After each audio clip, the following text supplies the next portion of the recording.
तो ये होता है, आते हैं लोग, चुनाव लड़ते हैं और लड़ने के बाद जीतते भी हैं, लेकिन जीतने के बाद क्या वो तारतम्य बन पाता है? जहां तक मेरे पुत्र का है, वो समाज सेवा कर रहा है, वो ये उस पर निर्भर करता है वो सक्रिय राजनीति में कब आना चाहता है। मैंने कहा ना कि भाजपा का चाल चरित चेहरा लोग पहचान चुके हैं और इस लोकसभा के चुनाव में इंडिया गठबंधन जो है देश के अंदर सरकार बनाने जा रहा है। नमस्कार, आप देख रहे हैं उत्तराखंड समाचार और मैं अमिताभ।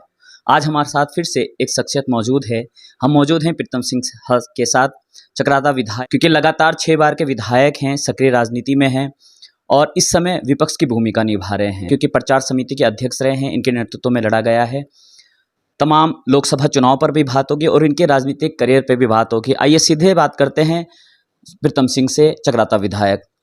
नमस्कार सर, स्वागत है आपका उत्तराखंड समाचार में। सर, आप 6 बार के लगातार विधायक रहे हैं, इसकी वजह क्या है? नहीं, देखिए, ये सही बात है कि चकराता के लोगों ने पहले मेरे स्वर्गीय पिता गुलाब सिंह जी पर विश्वास व्यक्त किया। 8 बार उन्होंने क्षेत्र का प्रतिनिधित्व करने का काम किया और जब मैंने अपना राजनीतिक जीवन प्रारंभ किया तो चकराता के लोगों ने अपना प्यार स्नेह मुझे दिया और 6ठी बार मैं विधायक के रूप में वहाँ से निर्वाचित हुआ हूँ। लेकिन राजनीतिक जीवन में जब हम चुनाव लड़ते हैं तो हार जीत एक सिक्के के 2 पहलू होते हैं और जब मैं शुरुआती दौर में चुनाव लड़ा तो मैं चुनाव पराजित भी हुआ। प्रश्न ये नहीं है कि आप चुनाव जीत रहे हैं या हार रहे हैं, प्रश्न ये है कि आप क्षेत्र के प्रति कितने समर्पित हैं। मैं राजनीति के माध्यम से समाज सेवा जो है चकराता के लोगों की का प्रयास करता हूं और इसीलिए चकराता के लोगों का प्यार से मिलता रहता है। सर, आपने कहा कि आप काम करते हैं जनता के बीच में जाकर, इसलिए शायद आपकी जीत होती है। लेकिन अभी हमने देखा है कि शायद चकराता विधानसभा के इतिहास में पहली बार हुआ है कि चुनाव बहिष्कार किया गया है, वो भी 1 नहीं 2 नहीं, पूरे 12 गांव और 2 खतों के जरिए। आपको नहीं लगता, आप वहाँ के स्थानीय प्रतिनिधि हैं, आपकी पूर्ण जिम्मेदारी थी कि जो रोड आपके पिता के समय स्वीकृत हो चुका है, कर चुका है, आज तक उसका डामरीकरण नहीं होगा, 3 दशक बीत चुके हैं। ये लगता नहीं है कि आपकी राजनीतिक करियर पे या वहाँ के जो आपके प्रतिनिधित्व है उस पर सवाल खड़े करता है? नहीं, देखिए, हम पूरी कोशिश करते हैं कि जो विकास के कार्य हों उसको अमले जामा पहनाने का भी हम काम करते हैं। आपने सही कहा कि चकराता में लोगों ने इस लोकसभा चुनाव में 2 खतों ने चुनाव बहिष्कार करने का काम किया। उनकी मांग थी कि उनकी जो सड़क है उस सड़क का डामरीकरण हो। मैं आपके संज्ञान में लाना चाहता हूँ कि पहले ये सड़क जो है इंद्रौली और कंधार से जो खड़ाता है वहाँ से बनी हुई थी और उसके बाद स्थानीय लोगों ने मांग की कि दावा पुल से इस सड़क का निर्माण होना चाहिए और दावा पुल से हमने इस सड़क निर्माण के करने का काम किया और ये सही है कि वो अभी जो है पक्की नहीं हो पाई। लेकिन मैं ये कह सकता हूँ कि पूरे उत्तराखंड राज्य के अंदर पर्वतीय क्षेत्र में जितनी भी विधानसभाएं हैं उन तमाम विधानसभाओं में चकराता एक ऐसा विधानसभा क्षेत्र है जहाँ पर सबसे ज़्यादा रोड कनेक्टिविटी है। तो होता है, विकास के कार्य एक साथ थोड़ी होते हैं, विकास तो सतत चलने वाली प्रक्रिया होती है। तो हमारे यहाँ के लोग धरने पे भी बैठे और उन्होंने सरकार से भी आग्रह किया, क्योंकि आज हम सरकार में नहीं है, तो उन्होंने सरकार से भी आग्रह किया लेकिन सरकार द्वारा तदनुसार कार्य नहीं किया गया, इसलिए उन्होंने चुनाव बहिष्कार किया। सर, 3 दशक बहुत लंबा समय होता है। जो आप 2 बार आपकी भी सरकार रही है, उत्तराखंड सरकार, तो आपने कोशिश नहीं की उसमें डामरीकरण हो सके, या क्या ऐसी वजह है कि उसमें डामरीकरण नहीं हो पा रहा है? नहीं, आप एक बार बताइए, क्या सारे काम एक साथ हो सकते हैं? अगर मैं 2 बार मंत्री रहा तो आप क्या समझ रहे हैं कि सारे काम हो जाएंगे एक साथ? सारे काम नहीं होते। लेकिन अगर आप विकास की बात करते हैं तो मैं कहना चाहता हूँ कि भाई, आप कालसी से चकराता जाते थे ना, पहले कैसी थी सड़क? सिंगल सड़क थी, उसको डबल लेन में किसने परिवर्तित किया? उसने BMHD के SDB किसी के माध्यम से उसका डामरीकरण कराने का काम किया। किसने हरिपुर से मीनस तक जो सड़क है कोटी छाड़ी होते उसका BMHDBC के माध्यम से किसने डामरीकरण कराया? चक्रोता से त्यूनी, इसका डामरीकरण किसने कराया? चक्रोता से क्या गोराघाटी होते हुए और लावड़ी दतोटा होते हुए लाखा मंडल तक इसका डामरीकरण किसने कराया? साहिया से कानू मीनस से इसका डामरीकरण किसने कराया? या बैराट खाई कालसी सड़क का डामरीकरण किसने कराया? या जमुना पुल से जो है नागतात होते हुए चक्रोता तक इसका डामरीकरण किसने कराया? अरे भाई, जितने भी मोटर मार्ग हैं, कई मोटर मार्गों का डामरीकरण हुआ, कुछ का नहीं हो पाया। तो आप अगर ये सोचें कि वो सिर्फ एक ही सड़क थी तो उसका डामरीकरण नहीं हो पाया, वो भी होनी चाहिए, मैं उसकी भी कहता हूँ वो होनी चाहिए, लेकिन वो जो है नहीं हो पाई। लेकिन इतना जो हुआ उसको आप नज़रअंदाज कर दोगे, इसको तो नज़रअंदाज नहीं किया जा सकता। पहले चक्रोता से जब हम कालची आते थे तो गेट सिस्टम था, उस गेट सिस्टम को किसने हटाया? आज चक्रोता पर्यटन के रूप में विकसित हो रहा, ये किस वजह से हुआ? एक तहसील थी, ये 3 तहसीलें बनी, ये किसने कराई? कोई डिग्री कॉलेज नहीं था, 2 डिग्री कॉलेज हमने क्षेत्र में स्थापित कराए। कोई पॉलिटेक्निक नहीं था, हमने 2 पॉलिटेक्निक जो है स्थापित कराए। अगर मैं विकास के कार्यों को गिनाने लग जाऊं तो अनगिनत विकास के कार्य हमने जो है विधानसभा क्षेत्र चक्रोता में किया है। ये सही बात है कि वो सड़क का डामरीकरण नहीं हो पाया, लेकिन उस सड़क को कच्चा भी तो बनाने का काम हमने ही किया। मैंने कहा ना कि पहले वो जो है इंद्रौली कंधार से जो खड़ा था वहाँ से बनी हुई थी, लेकिन सड़क की स्थिति सही नहीं थी। लोगों ने मांग की दांव पुल से बननी चाहिए, हमने उसको दांव पुल से बनाने का काम किया। क्योंकि आप चुनाव प्रचार समिति के अध्यक्ष रहे लोकसभा चुनाव में, आपको क्या लगता है इस समय उत्तराखंड का मूड क्या है? क्या बीजेपी की सीटें कांग्रेस उनको हरा पाएंगी? देखिए, राष्ट्रीय नेतृत्व ने मुझे चुनाव के अंतिम दौर में जो है चुनाव अभियान समिति का अध्यक्ष बनाने का काम किया, मैं आभारी हूँ।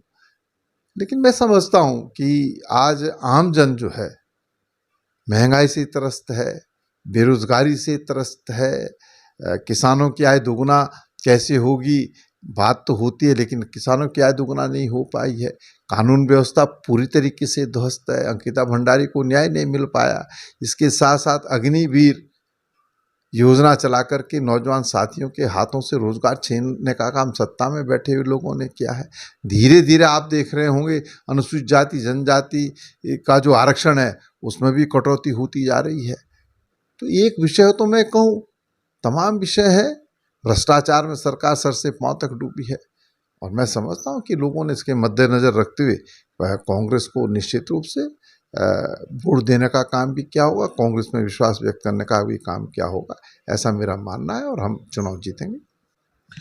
पिछली बार जब इलेक्शन हुए विधानसभा के, उस समय दोबारा उत्तराखंड के इतिहास में ऐसा पहली बार हुआ जब से उत्तराखंड बना है, एक बार कांग्रेस एक बार बीजेपी, ऐसा होता आया है। लेकिन इस बार दोबारा जनता ने भाजपा पे विश्वास जताया। आपसी 2 गुटबाजियां थी, उसका खामियाजा कांग्रेस को भुगतना पड़ा, क्या ऐसा ही है? नहीं, देखिए, कांग्रेस में आंतरिक लोकतंत्र है, और आंतरिक लोकतंत्र के तहत जब हम अपने भाव की अभिव्यक्ति करते हैं तो संभवतः मीडिया जगत के लोगों को लगता है कि कांग्रेस में गुटबाजी है। कोई गुटबाजी नहीं है। कांग्रेस का एक एक साथी पूरी तरीके से राष्ट्रीय नेतृत्व मल्लिकार्जुन खड़गे जी, सोनिया जी, राहुल जी के प्रति समर्पित है और कांग्रेस को मजबूत करने के लिए काम करता है। आपने कहा कि उत्तराखंड में एक रीत थी, पहले कांग्रेस फिर बीजेपी, फिर कांग्रेस फिर बीजेपी। सही बात है। मैंने कहा भी कि जब हम चुनाव मैदान में जाते हैं तो हार जीत एक सिक्के के 2 पहलू होते हैं, और निर्णय जनता को लेना होता है। कोई पॉलिटिकल पार्टी निर्णय नहीं लेती, जनता निर्णय लेती। जनता ने दोबारा भाजपा पर विश्वास व्यक्त किया, उनकी सरकार बनी है। लेकिन क्या सरकार ने जो वादे उत्तराखंड के लोगों से किए थे, क्या उन वादों को पूरा किया? आज प्रश्न ये है। क्या महंगाई कम हुई? क्या बेरोजगारी कम हुई? किसानों की आय दोगुना हुई? किसानों का ऋण माफ हुआ? अर्थव्यवस्था जो पूरी तरीके से ध्वस्त है, उस पर पटरी पर लाने के लिए सरकार कोई काम नहीं कर रही है। कानून व्यवस्था पूरी तरीके से ध्वस्त है। तो ये सब चीजें हैं। इस लोकसभा चुनाव में एक नाम बड़ा चर्चित रहा है उत्तराखंड में, वो है बॉबी परमार। और जीत हार तो खैर 4 जून को पता लगे, अब इलेक्शन भी हो चुका है, वोट पड़ चुके हैं, उसकी बात हम नहीं करेंगे। लेकिन बॉबी परमार एक युवाओं का विश्वास सामने आया है, युवा नेता हैं और युवाओं ने उन्हें नेता बनाया है। जब वो किसी के लिए रोजगार के लिए लड़ते हैं, किसी मुद्दे पे लड़ते हैं, युवाओं के लिए लड़ते हैं, तो आपको नहीं लगता कि ये जो नेता हैं जिनको जनता चुनती है अपने मुद्दों के लिए, ज़रूरत के लिए, वो उनका फेलियर है, तभी बॉबी पवार जैसे नेता का जन्म होता है? देखिए, अब कई बार होता है राजनीति में कि कोई जो है आता है, लोग जो है उसमें विश्वास व्यक्त करते हैं और वो चुनाव लड़ने का काम भी करते हैं। लेकिन मैंने इस दौर को एक बार नहीं, पहले भी देखा ऐसा दौर। जॉन सारवार में पहले भी एक ऐसा दौर आया था, दोबारा आया। लेकिन स्थिरता रखते हुए विकास की बात होनी चाहिए, उस पर मुझे नहीं लगता कि कोई बात होगी। अब बेरोजगारी की हम बात करते हैं तो बेरोजगारी स्वाभाविक बात है कि भाई सरकारी नौकरियों के माध्यम से हम बेरोजगारी को दूर नहीं कर सकते। बेरोजगारी इतनी ज़्यादा है, सरकार को जहाँ एक को सरकारी नौकरियों के माध्यम से रोजगार की बात करनी चाहिए, वहीं दूसरी और दूसरे माध्यमों से भी रोजगार की बात करनी चाहिए। आज नौजवान साथी को भी ये सोचना चाहिए कि सिर्फ सरकारी नौकरी के अगर वो भरोसे बैठे रहेंगे तो फिर उनको जो है रोजगार नहीं मिल पाएगा, इतनी सरकारी नौकरियां नहीं है। तो उनको दूसरे माध्यमों से जो है रोजगार उपलब्ध कराने की बात सत्ता में बैठे लोगों को करनी चाहिए। और ये शुरुआत हमने की, आप चक्रोता में देख लीजिए, क्या पर्यटन के क्षेत्र में चक्रोता इतना विकसित था जितना आज की तारीख में? किसने किया इसको करने का काम? हमने रोड का इंफ्रास्ट्रक्चर तैयार किया, गेट प्रणाली थी उसको समाप्त करने का काम किया। उसके बाद जो है वहाँ पर एक वातावरण बना है, लोग जो है पर्यटन के रूप में चक्रोता को आगे देखने का काम कर रहे हैं। तो ये होता है, आते हैं लोग, चुनाव लड़ते हैं और लड़ने के बाद जीतते भी हैं।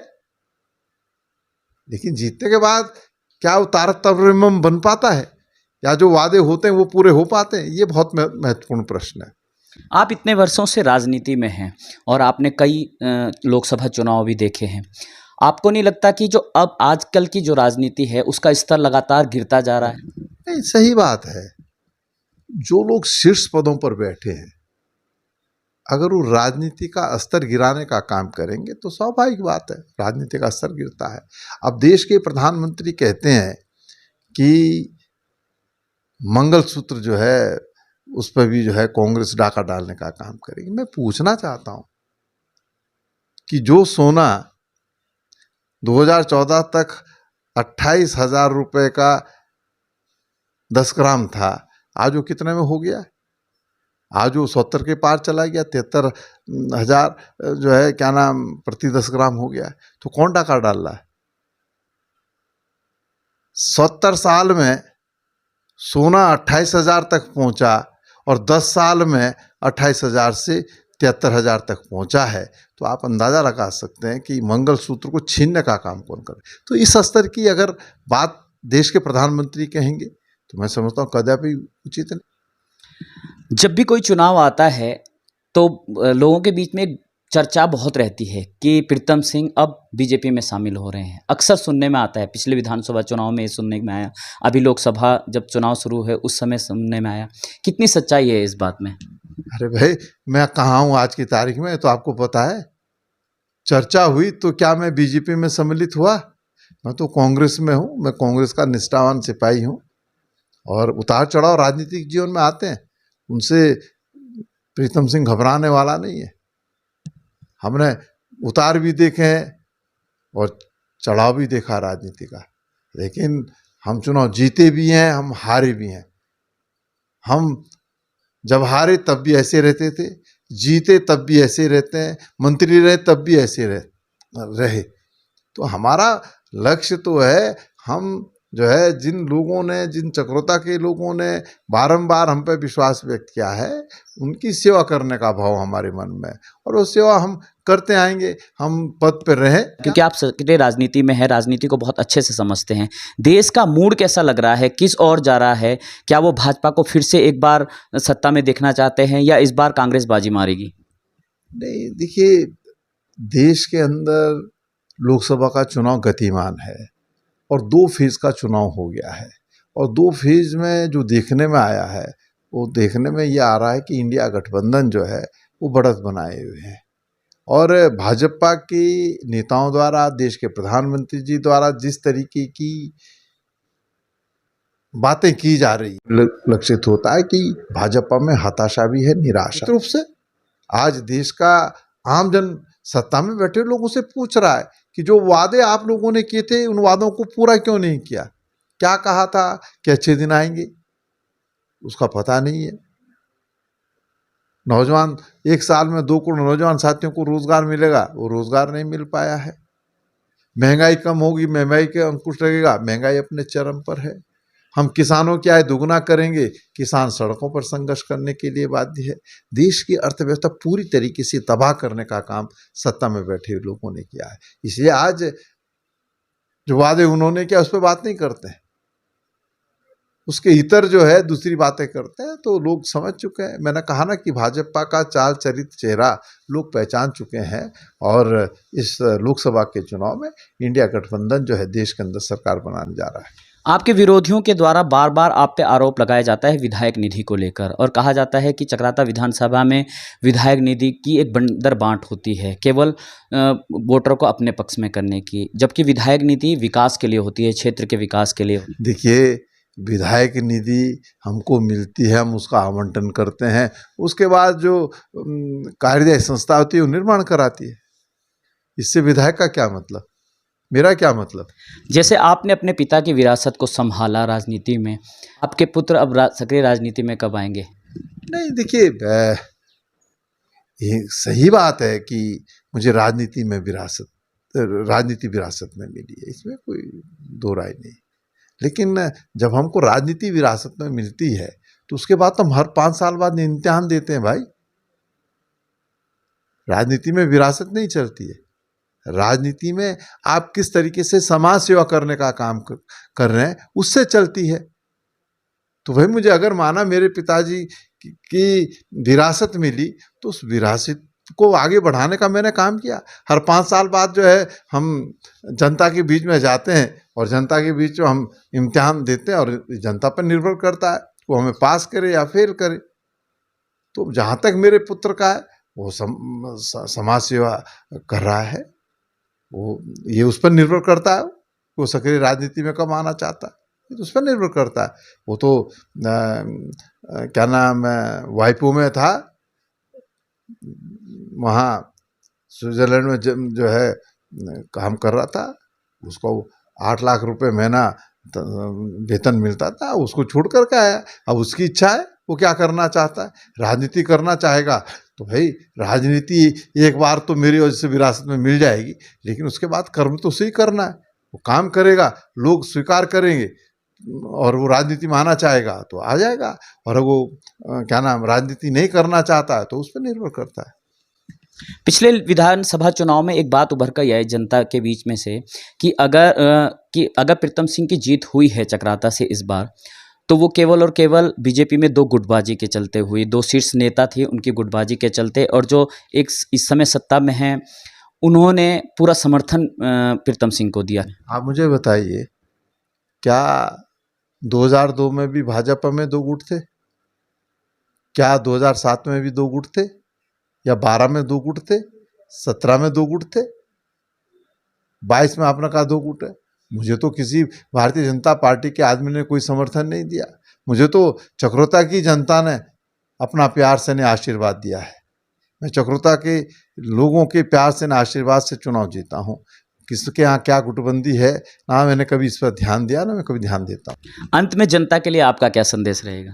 देखिए, मैं तो चक्रोता के लोगों का आभारी हूँ कि उन्होंने पहले मेरे स्वर्गीय पिता गुलाब सिंह जी को अपना प्यार से ने आशीर्वाद दिया, और फिर मुझे अपना प्यार से ने आशीर्वाद दिया। और मैंने भी कोशिश की, मेरे स्वर्गीय पिता गुलाब सिंह जी ने भी कोशिश की कि हम तन मन धन से जौनसार बौर के लोगों की सेवा करने का काम करें। और देखिए, उसके परिणाम है हमारे सामने। जनजाति का दर्जा कोई छोटी मोटी बात नहीं है, एक ऐतिहासिक काम हुआ है। आज हिमाचल में जो है नाटी समुदाय के लोगों को जनजाति की बात हुई 2022 में, और हम उनको मिला जनजाति 1967 में। कितनी दूरदर्शिता रही होगी। तो उन्होंने पूरी से करा। उस पर मैं राजनीति में आया, मैंने पूरी ताकत लगा करके जॉन सारवार को विकास के रास्ते में आगे ले जाने के लिए काम किया है और भविष्य में भी करते रहेंगे। ये जरूरी नहीं है कि चुनाव जीत जाए आदमी या चुनाव के माध्यम से क्या नाम है समाज सेवा होती है। मेरे जो दादाजी थे सरदार सिंह जी, वो उस समय तो चुनाव होता नहीं था, हम उस समय भी हम समाज सेवा करते थे, मेरा परिवार समाज सेवा करता था भाई जॉन। और उसके बाद जब देश के अंदर लोकतंत्र स्थापित हुआ, हमको आज़ादी मिली, चुनाव हुआ, तो उस पूरे जॉन सारवार के लोगों ने जाकर के कहा कि मेरे पिताजी को जो जॉन सारवार को देने का काम करे। उसके बाद वो राजनीति में आए, लड़े, जीते, तो हारे भी, मैं भी हारा, लेकिन हम हार के बाद कभी हताश और निराश नहीं हुए। ये तो बुलबुले होते हैं, कभी जब बुलबुला आता है तो बड़ा ये लगता है, तो लेकिन वो बुलबुला फिर पानी में विलीन हो जाता है। धन्यवाद सर। तो ये थे हमारे साथ चक्राता विधायक प्रीतम सिंह, जिन्होंने बेबाकी से हर सवाल का जवाब दिया। उम्मीद है आपको भी अपने सवालों के जवाब मिल गए होंगे। फिर से किसी शख्सियत के साथ आपके सम्मुख मौजूद होंगे, तब तक के लिए नमस्कार।